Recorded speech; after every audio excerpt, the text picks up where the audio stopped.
Welcome to the Science of Parenting podcast, where we connect you with research based information that fits your family. We'll talk about the realities of being a parent and how research can help guide our parenting decisions. I'm Mackenzie Johnson, parent of two littles with their own quirks, and I'm a parenting educator. And I'm Lori Cordles, parent of three in three different life stages. One's launched, one's in college, and one is in high school. And today we are excited to be launching a new season. We took a little break. We're happy to be back with you. And we are here at season 4. So we're going to talk about all things related to research-based parenting approaches that have super easy steps to play along with, right? Yes, kicking off 2021 here. And so we're going to be talking about something called the RPM3, which sounds so technical. It does. It's not technical. It's just an acronym for, like Lori said, this approach to parenting based in research. Lots of researchers came together to come up with this model on what's great for parents and what's great for kids and come up with an easy way to remember it. So the RPM3 stands for things we do in our parenting, right? Kind of those steps, tasks, whatever you want to call them. We respond, prevent, monitor, mentor, and model. So all things we're going to dive into this season. Yes. But before we go all the way down that road, one thing that I think is really important to remember about this kind of parenting approach with the RPM3 is this idea actually that Rob Copeland talked about with us last season. He reminded us in passing almost that parenting requires a lifelong perspective. It does. It does. And that actually makes me feel better. Right? That like this day is just one day and tomorrow's a new one. Exactly. And it's going to be the culmination, like all these days put together is what is like my kids are going to look back on, right? It's how they're going to remember and the ways that we impact them. It's lifelong. It is, absolutely. Yeah. So our parenting journey, I just like to remind everybody when we're talking about these different aspects of this parenting approach and all this stuff, parenting's a lifelong perspective. It's never an expectation that we're doing everything every day, all the time, always perfect, which doesn't exist. But right. So lifelong perspective. It is.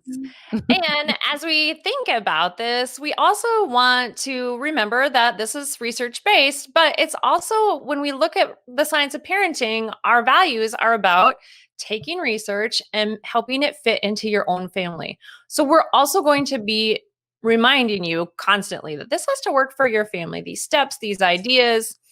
And so today, as we talk about that respond, we are going to talk about ourselves and how we talk about our parenting, that self-talk, that inner voice we hear. Ooh, it talks to us after we've made a decision. It talks to us after we've acted in a certain way. We know that self-talk can be positive or negative, and how we actually respond to that self-talk is really important because it actually sets the tone even for how we respond to our children or our entire family. Yes. So that's kind of what we're going to talk about today. So before we dive into, these kind of 5 parts, component steps to this parenting approach, we want to talk a little bit about that self-talk. And how we talk to ourselves and about ourselves in our parenting.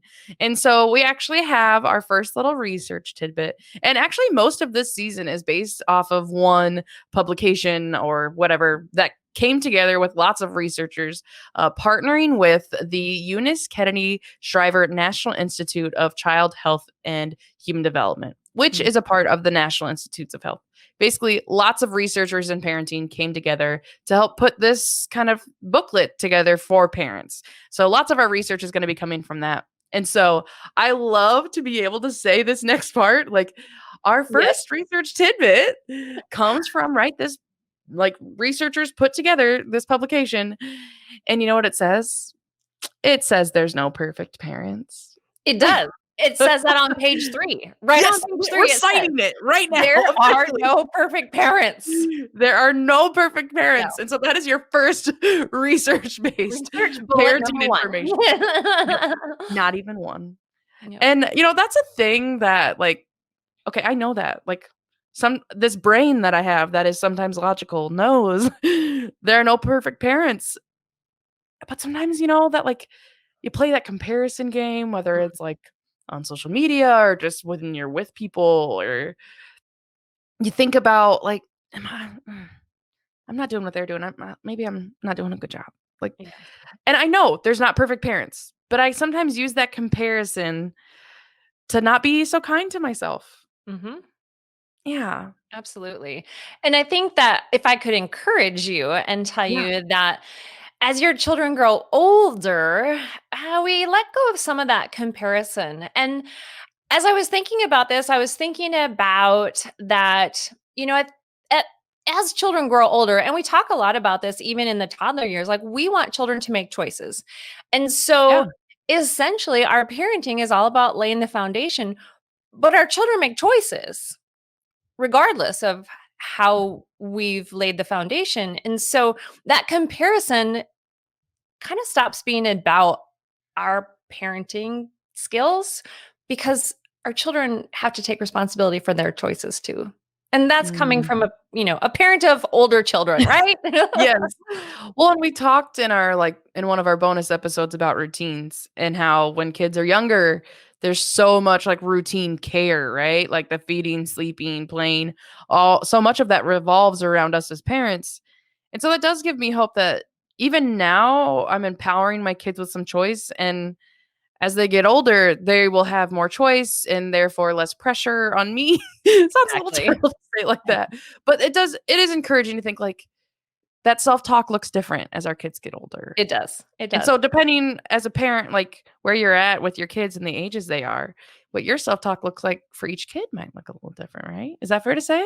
It is fair to say. And we can Okay. learn right now, regardless of the age that our children are, to talk nicer to ourselves and give ourselves more grace. Yes.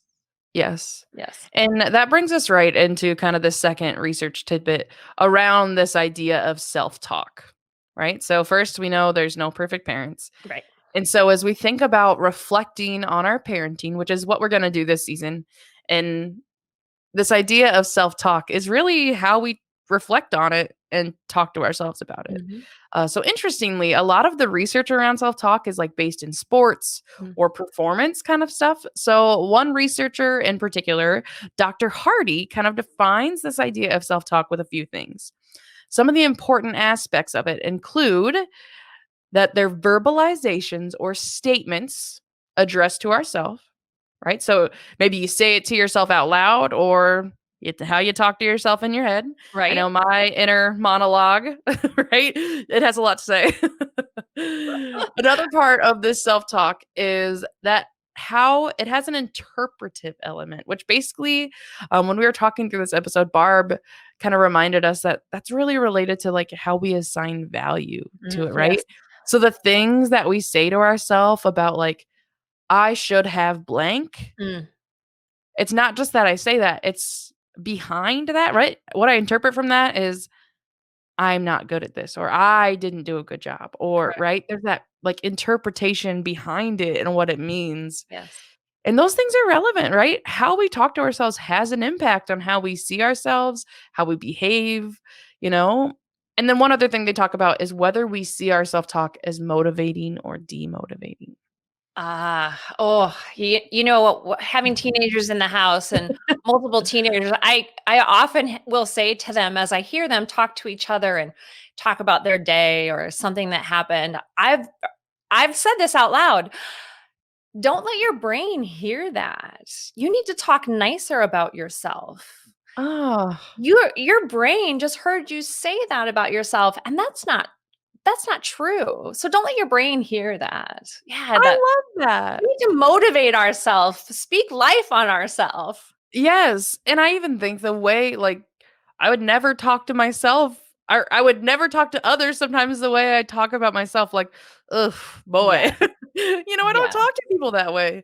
And so that I should, yeah, speak with a way that helps motivate me, and I even think about, like, being stuck in the moments that passed during the day, as Mhm. opposed to, like, thinking about the moments to come. And so for me, that's part of the reflection too of like, if I just sit and reflect on, oh, today didn't go well, or, I was this or that, then it doesn't give me the opportunity to move forward on like, okay, so tomorrow I will, or tomorrow I want to. And so Yes. to me, that's kind of the motivating thing too, is like past or future, like things within my control, things that have passed, like what do I want to do different next time? Yeah. So I think that's an important part of that self-talk. Yep, it's how we talk to each other, it's the value we assign, and whether we're motivating or demotivating ourselves. Yes. Yes. Mhm. So, okay, let's talk about words. What kind of words do we use when we are self-talking to ourselves about our parenting? Oof. Okay, so one that I use a lot, uh, and this can be negative or positive, and actually you've scolded me for saying this before. You were telling me don't let my brain hear that. The failing, Mm, like I say failing or parenting win. mhm. And so the parenting win is like a positive thing. So it's not that the self-talk is always negative, but yeah, sometimes I'll use the terms like failed or Yes. parenting win, like a Okay. parenting fail, which Yeah. maybe those aren't they're funny words, but maybe they're not so kind words. But in the back of your brain, as you say them, you believe them. Mhm. You believe them. Yeah. You may have used humor as it came out of your mouth to someone else, but your brain said, "Actually, but I really believe that about my parenting right this moment." Don't Yeah. call me out like that. Sorry. But you're right. So I think that for me, Yeah. my self-talk turns negative, especially when I think about being distracted. Mm, Maybe I'm trying to do 2 or 10 things at the same time, and that's a very bad habit of mine because I'm constantly doing, constantly doing, constantly doing. So if my children come to talk to me, I oftentimes don't stop doing. And so mm, if I'm really giving them 100% of my attention, rarely. And that's really frustrating to me because as a parenting educator, I think, well, Lori, you should know this. mm. Like, why doesn't this just come very natural to you? And it doesn't. So I really need to work on that idea of not being distracted. Yeah. Okay, can I okay, you called me out. Yeah. Can I can I put you on the spot? Yes.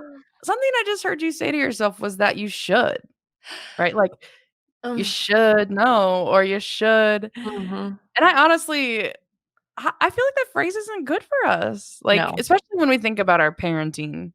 Like, it assigns guilt and blame without making Mm. a plan, right? Like, Should and shame. They both start with SH. Should and there we shame. go. Not In our house, allowed. we've been talking about rhyming and alliteration Yeah. with my preschooler. Should and shame, that's an alliteration. Mhm. But so, yeah, let's not should and shame. Yeah. Let's 'Cause I don't think it's helpful, and another word actually that I use for myself, like, I tend to say I was patient or impatient. Mm. Um, and so, like, ugh, I should be more patient. I cannot tell you the number of times say it to myself out loud, like, I should have been more Yes. patient." That's a should. It That's is. not nice. No. Your Mm. brain doesn't need to hear that. Yeah. Well, and I think it's not a matter of, okay, well, then if I never stop to think about my parenting, then I never get any better. Right. Okay, we're not saying that.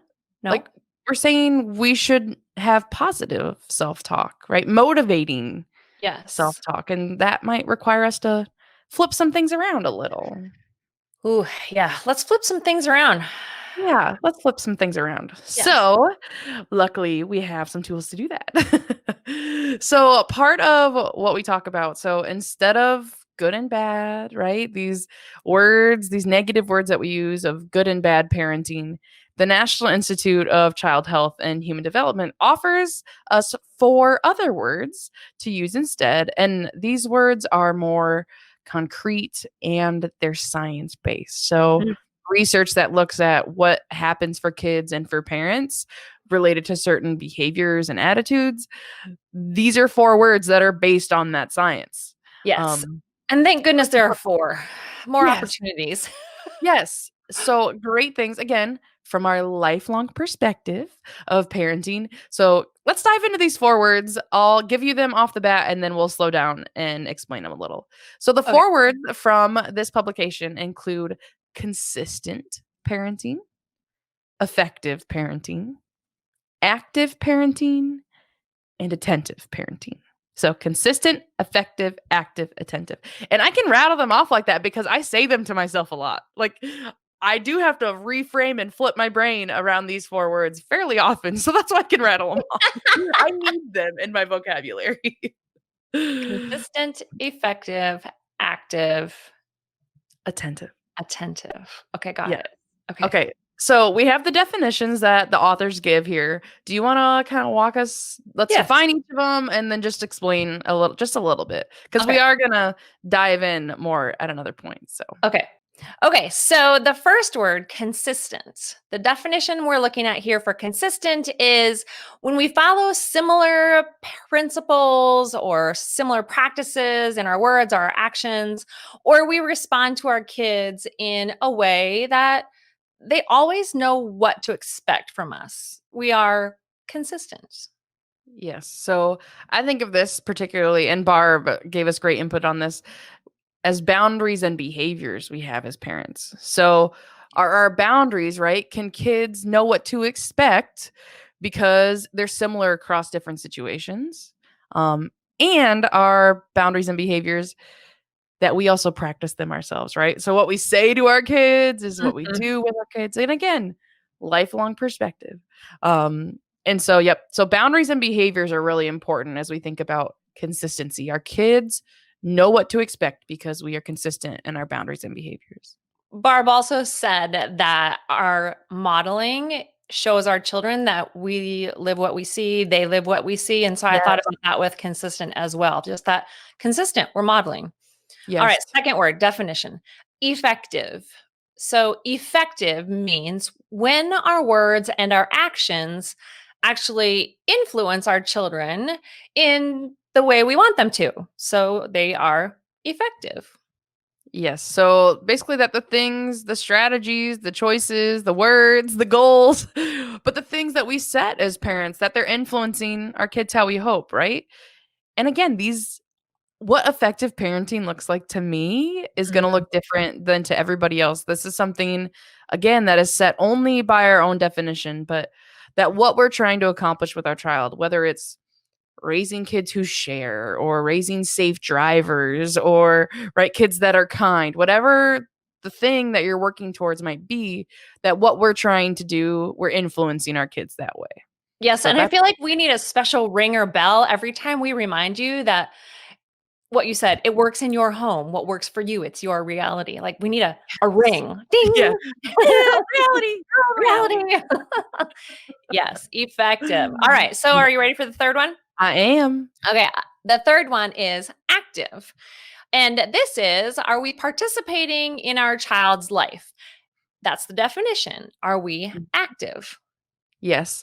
And so a lot of this has to do with kind of just general availability with Mhm. our kids, right? And so this looks different in every family, right? Related to employment status, right? What our jobs require of us, what Mhm. we do with our kids, what our kids are involved in.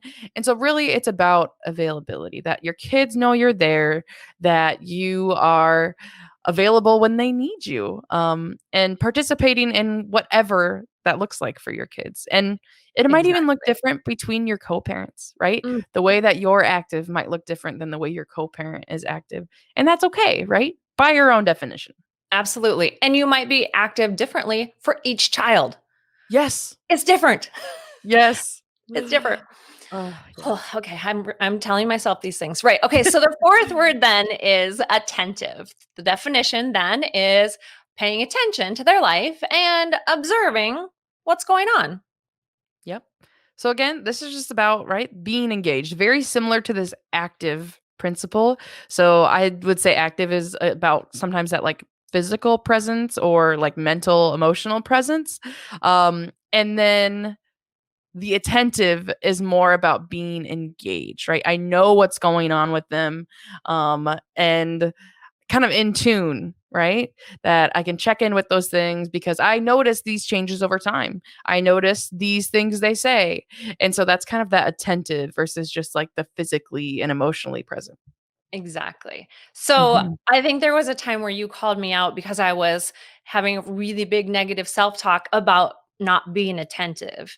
Yes. And essentially what you said to me was, okay, but Lori, there's 3 other words. And so I think that as we just talked about these 4 words, that is my most favorite thing, that there are 4 words. I have Yes. 4 different opportunities Yeah. in one single moment. How about Mm. you? What do you like about these? Okay, honestly, I kinda love everything about these 4 words. But if I had to pick one thing in particular, I love that with these 4 words, instead of just, like, feeling bad, right? Or just, like, some of the abstract words I might use to talk about my parenting, like bad or, like, failing, that these are really concrete. And so that gives me something to do, right? So Yes. I can say, like, I want to be more consistent, instead of like, I should be good at this. Oh. Oh, say that again. I want to be more consistent, not Instead of, I should be good at this "I should or be good at I this." should have, or Oh, it's like tomorrow I will, right? yes. And I do. I think these words will give me a way like that's to flip it to say, this is specifically what happened. Like, look Right. for the evidence. And this is what I want to do now instead of like just like stewing in my guilt. Yes. Oh, stewing Yeah. in my guilt. Yes. The next time my teenager walks through the door, I will be more attentive instead Yes. of just stewing in. Oh, I totally missed out on the opportunity to talk to her about that this morning. Yes. Okay, Yes. It's like podcast over. I next. got things to do. Yeah. I'll say we gotta go. We gotta go We talk gotta about go. it. I'll Mm, say this honestly brings us right to your reality, right? So we it like does. to kind of start to wrap things up with a strategy. So, okay, cool. You told us there's no perfect parents. You told us what self talk is, what it includes, and you gave us these 4 words that are research based about our parenting. What do we do about that? Well, we can reframe our reflections, which you kind of just heard Lori and I start to do already, right? And so we can reframe them.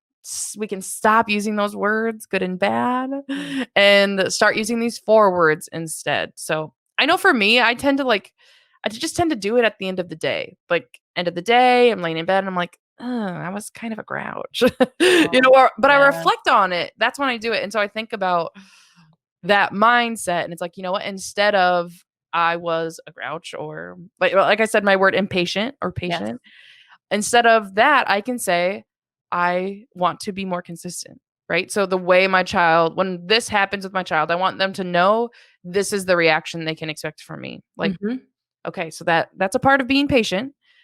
I want to be more consistent instead of I wasn't patient today. Absolutely. Mhm. That's a great way to talk nicely to your brain. Yes. I Mhm. will be more attentive when she comes home from school today. Or I will be more attentive when I sense that there's a bigger issue. Um, Yes. and some days I feel better about the other 3 words. I feel better about Yes. being consistent and being effective and being active. And so we also need to celebrate those moments, don't you think? We Yes. like celebrate the fact that we feel great about 3. Stop Yeah. thinking about just that one. Yes. Reframe it. I will do attentive differently. And Mhm. wow, look at what I did with the other 3. Yes. Yes, and I even think, that other one I talked about was, like, the parenting fail or parenting Yes. win that I maybe say as a joke, but that really is talking about being effective, right? That, Mhm. like, what I was trying to accomplish of getting us out the door on time, like, Mhm. got us out the door on time, and so that really is that effective, and so, yeah, I might say what I tried, it's not about never reflecting on what happened, right? I might say, Exactly. what I tried yesterday when I lost my cool and was short was not effective Mhm. at getting us out the door. Tomorrow I will try. Mhm. And today I was Yeah. attentive when she was telling me this in the car, and I was attentive or active when we did this thing together. Yeah. And like, it's a whole picture. It's a whole Yes. picture. And I was consistent when I told my child they couldn't have the most expensive pair of volleyball shoes on the website. Exactly, Yes. right? I'm going Yes. to feel good about being consistent. Yeah. Yes. So lots to celebrate across these kind of forwards. And yeah, again, we just want to take this second as we think about reframing our reflections to remind you This is all by your own definition, right? Absolutely. Every family is unique, every kid is unique, and that means only you and your co-parent are the right people to define these terms for yourself. Mhm. Whether you're married, single, divorced, widowed, blended, fostering, grandparenting, adoptive, biological, any of them, All the alls. all the alls, you get to decide how these 4 words make sense for you and how this approach to parenting that we're going to be talking about this season makes Mhm. sense for you. Yes. Every family's journey is unique, and you guys get to define that for yourself. So since Mackenzie DeYoung has been gone so long, maybe she won't show up this time and we're free and clear of being put on the spot, right? So let's No go stop, back. breathe, talk moment Yes. today. Okay, we tried. There she is. Easy. Hello. So today I'm going to just keep kind of going with what you've been talking about, but I want you, because we so often say that we have to be good models for our children. So I want That you sounds like a should. Yeah. Get her. to want to be good models for our children. So I don't know how to answer react. You're like, I don't know what to say to I'm that. just going to carry on. I want you two to be good models for our listeners of positive self-talk. Okay. So I know you've kind of said, oh, it could look like this. So I'm going to have you each, and you can split it up how you want. Maybe one of, you each take 2.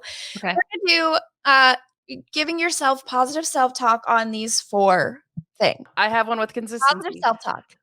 This week, my child, I offered them a choice between 2 things.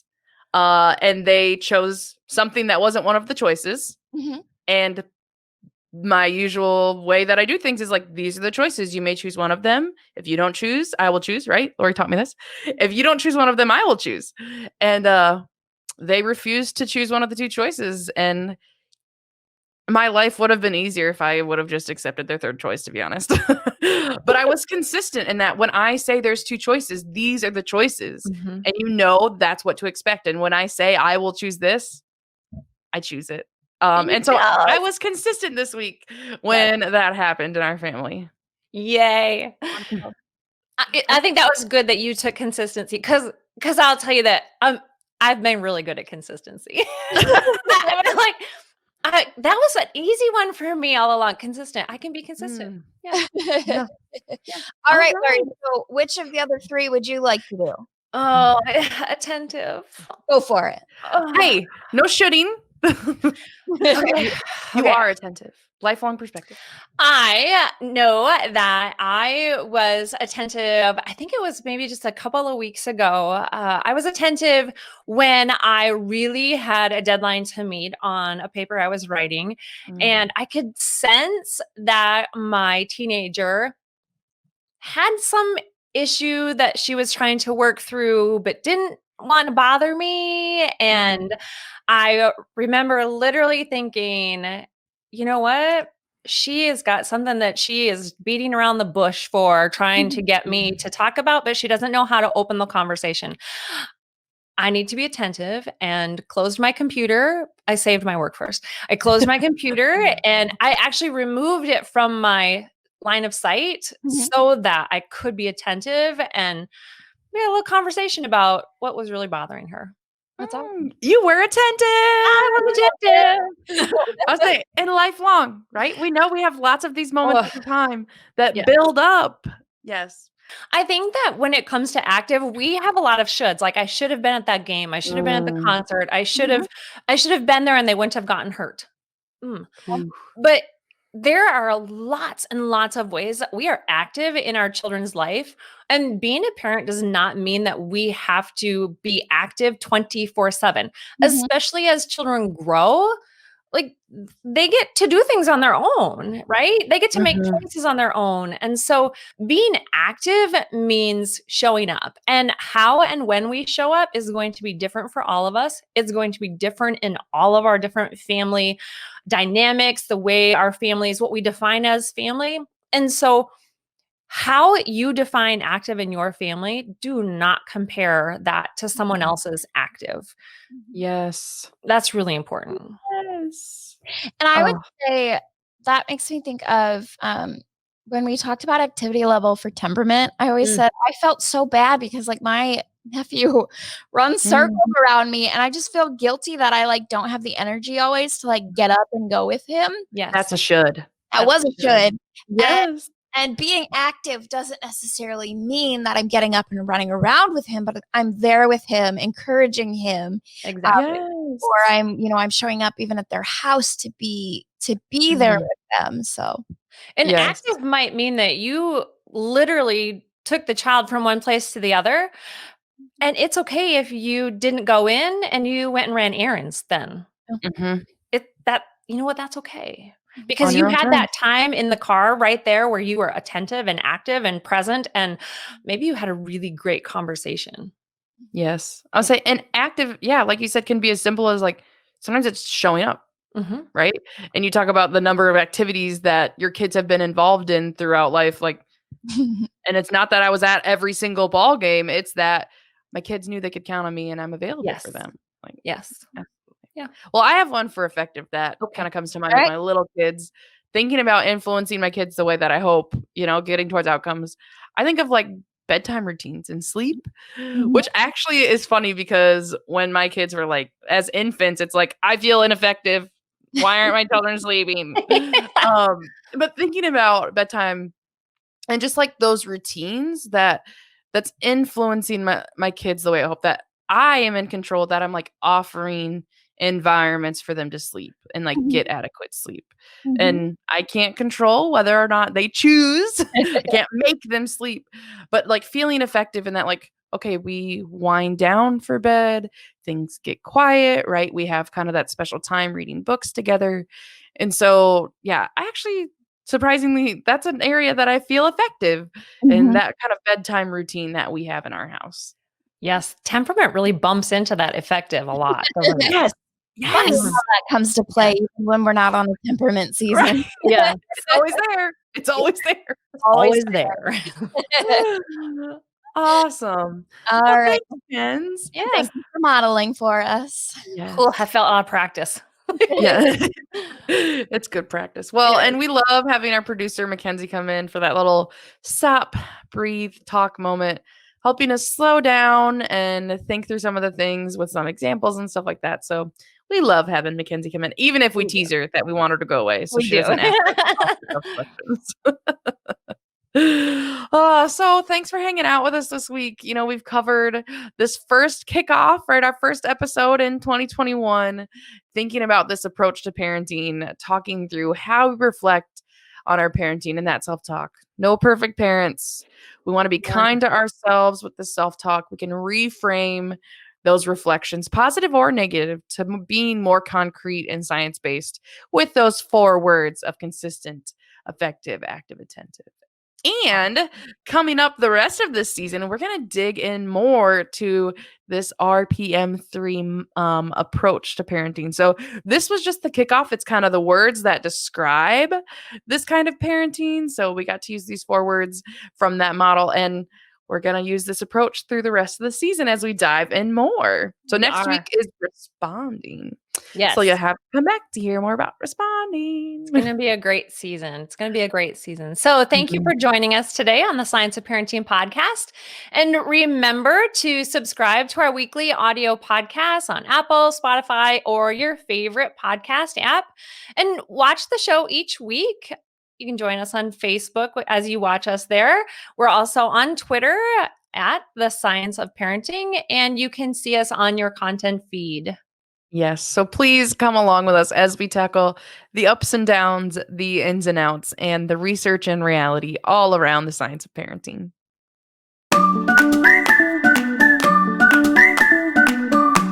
The Science of Parenting is a research-based education program hosted by Lori Haynes and Mackenzie Johnson, produced by Mackenzie DeYoung with research and writing by Barbara Dunn Swanson. Send in questions and comments to parenting@iastate.edu and connect with us on Facebook and Twitter. This program is brought to you by Iowa State University Extension and Outreach. This institution is an equal opportunity provider. For the full non-discrimination statement or accommodation inquiries, go to www.extension.iastate.edu/diversity/ext.